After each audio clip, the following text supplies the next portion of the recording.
Hello student, मैं राहुल शर्मा आप सभी का विवेकानंद स्कूल की ऑनलाइन क्लास में स्वागत करता हूँ। हम यहाँ से अपना 9 चैप्टर पढ़ रहे थे जंतुओं में जनन। जंतुओं में जनन में अपने जनन के जनन किसे कहते हैं, जनन के औसत है, मादा जनन तंत्र और नर जनन तंत्र के बारे में अध्ययन कर लिया था। अब अपन निषेचन के बारे में पढ़ रहे थे कि मादा युग्मक और नर युग्मक को दोनों के आपस में मिलने की क्रिया निषेचन कहलाती है। इसके बारे में अपन ने डिस्कस कर लिया था और अपन ने इसके बारे में बोला था आंतरिक निषेचन। निषेचन दो प्रकार के होते हैं, एक आंतरिक निषेचन और एक बाह्य निषेचन। आंतरिक निषेचन में मैंने बात की थी आपको ऐसा निषेचन जिसमें मादा युग्मक एवं नर युग्मकों का चयन मादा शरीर के अंदर होता है। मतलब जो शुक्राणु थे और जो अंडाणु थे आपस में कहाँ मिल रहे हैं, शरीर के अंदर मिल रहे हैं, तो वो क्या कहलाएगी, आंतरिक निषेचन कहलाएगा। यदि शरीर के बाहर मिल रहे हैं तो क्या कहलाएगा, बाह्य निषेचन कहलाएगा। तो मैं क्या करता हूँ, बाह्य निषेचन की बात करता हूँ अपने पास। तो बाह्य निषेचन की परिभाषा कैसे लेंगे अपन, ऐसा निषेचन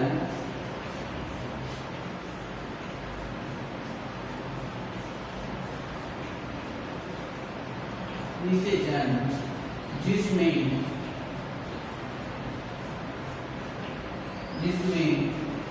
नर युग्मक, जिसे शुक्राणु कहते हैं अपन, नर युग्मक एवं मादा युग्मक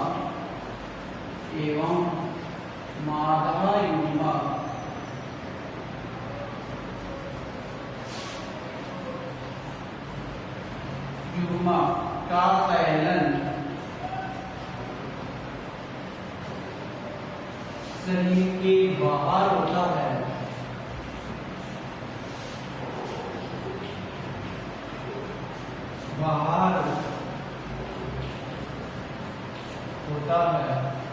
तो बाह्य निषेचन कहलाता है।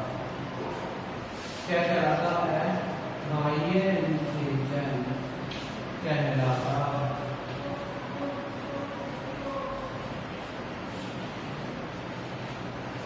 मतलब ऐसा निषेचन जिसमें नर युग्मक एवं मादा युग्मक शरीर के बाहर मिलते हैं तो प्रकार का निषेचन क्या कहलाएगा, बाह्य निषेचन कहलाएगा।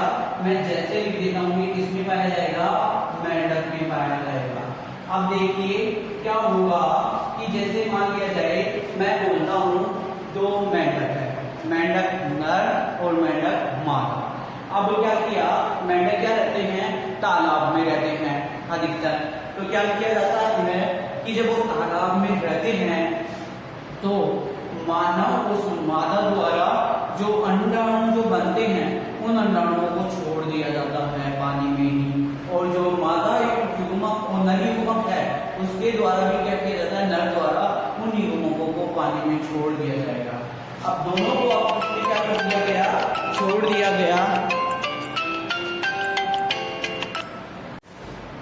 यदि अपन मेंढक की बात करें और मादा मेंढक की बात करें तो क्या होता है कि वहां से जो मादा मेंढक है उसके द्वारा क्या कर दिया जाएगा, अंडाणुओं को पानी में छोड़ दिया जाएगा। और जो नर युग्मक है, मतलब नर है, वो अपने नर युग्मकों को क्या करेगा, पानी में छोड़ देगा।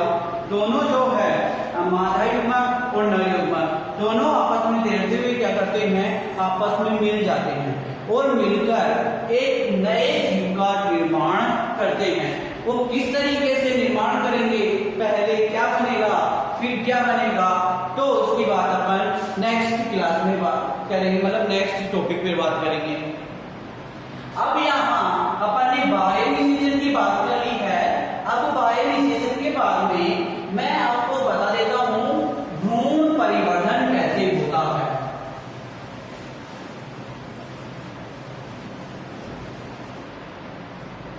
अपन यहाँ बात करेंगे भ्रूण का परिवर्धन, भ्रूण परिवर्धन इसकी बात करेंगे अपन। तो देखिए भ्रूण का परिवर्धन कैसे होगा उसके बारे में अपन यहाँ चर्चा करेंगे। जब क्या हुआ कि ये तो था नर युग्मक और ये कौन थे, फिर मादा युग्मक। जब दोनों आपस में मिल जाते हैं तो एक संरचना का निर्माण होता है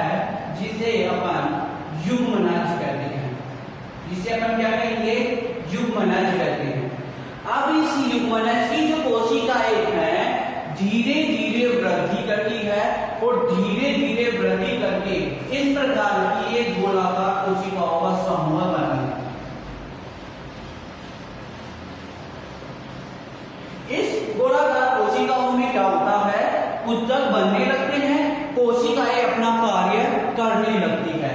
तो उसके बाद में जो कोशिकाएं कार्य करके एक नई संरचना का निर्माण करती है, उस संरचना को अपन भ्रूण कहते हैं। उस संरचना को अपन ने क्या कह दिया, भ्रूण कह दिया। देखिए क्या हुआ कि जो नर युग्मक था और जो मादा युग्मक था, दोनों ने आपस में मैथुन की क्रिया की। मैथुन की क्रिया के दौरान एक नई संरचना का निर्माण हुआ, जिसे अपन ने युग्मनज कह दिया।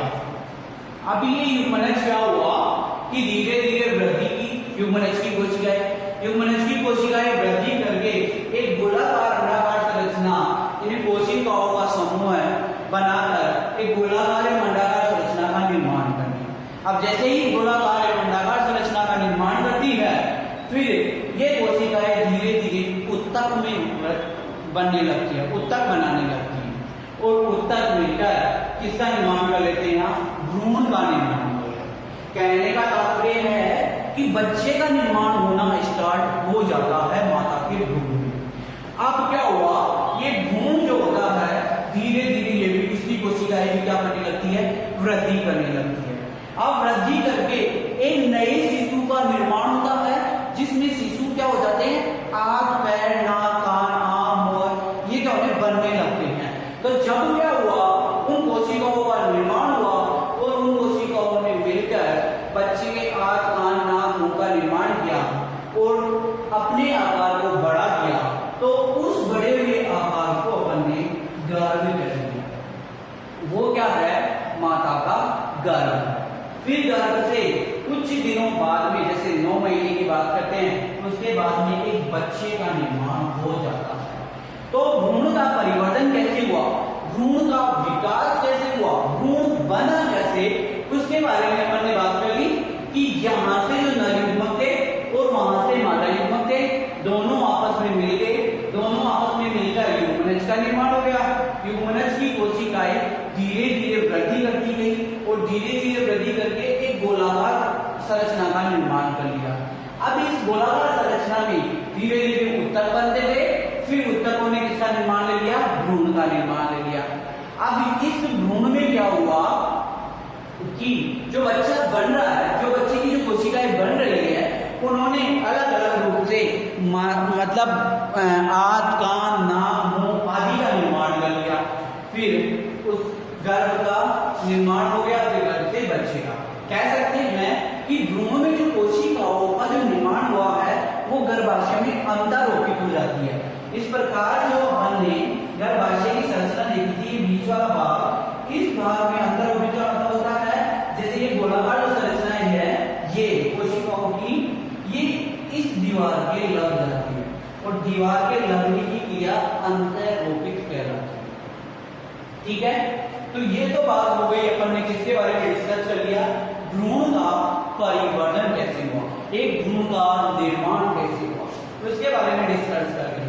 अब अपना इसमें जो नेक्स्ट टॉपिक आता है, वो आता है अंडप्रजर एवं युग्मनज। मतलब जरायुज और दूसरा है आपके पास अंडप्रजर।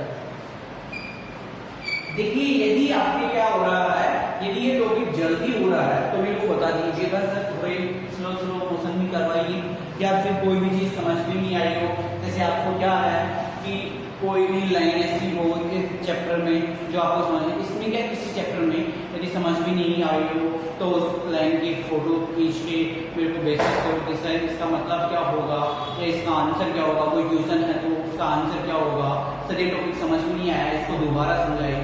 तो जो भी आपकी प्रॉब्लम होगी, उस प्रॉब्लम को हम पहले सोल्व करेंगे।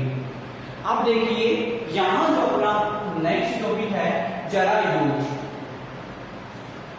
ऐसे जीव जो सीधे बच्चे उत्पन्न करते हैं, उन्हें अपन जरायुज कहते हैं। और ऐसे जीव जो सीधे अंडे उत्पन्न करते हैं उन्हें अपन अंडप्रजक कहते हैं। जैसे मुर्गी, कबूतर हुआ, ये और क्या होते हैं चिड़िया, ये क्या करती है डायरेक्ट अंडे देती है, फिर अंडों से बच्चे बनते हैं, तो वो क्या कहलाते हैं अंडप्रजक। जैसे जरायुज, अपनी मानव जाति की बात करते हैं, मादाएं क्या करती है डायरेक्ट बच्चे को जन्म देती है, तो वो क्रिया क्या कहलाती है जरायुज। तो इसमें लिखेंगे अपन ऐसे जीव जो सीधे ही बच्चे उत्पन्न करते हैं,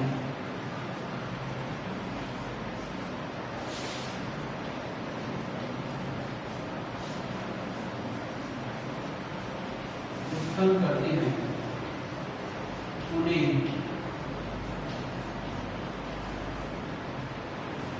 जरायुज कहते हैं। जैसे मान गाय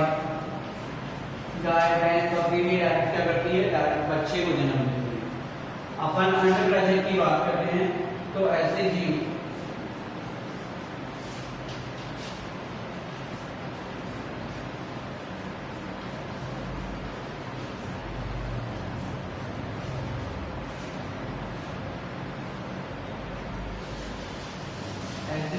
जो अंडे देते हैं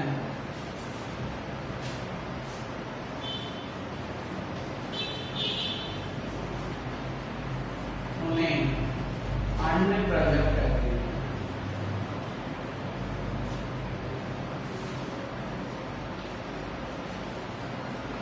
जैसे मुर्गी, ये क्या कर रही है, ये बच्चे नहीं देकर किसका निर्माण कर रही है, अंडों का निर्माण कर रही है।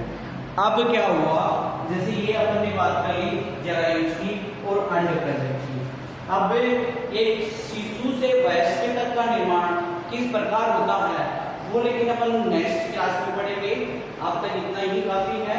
अब इससे आगे देखिए क्या होगा कि अपना जो है शिशु से वयस्क तक की एक शिशु वाली अवस्था से एक पूर्ण शरीर कैसे बनता है उसके बारे में बात कर अपन डायरेक्ट आएंगे अलैंगिक जनन के ऊपर।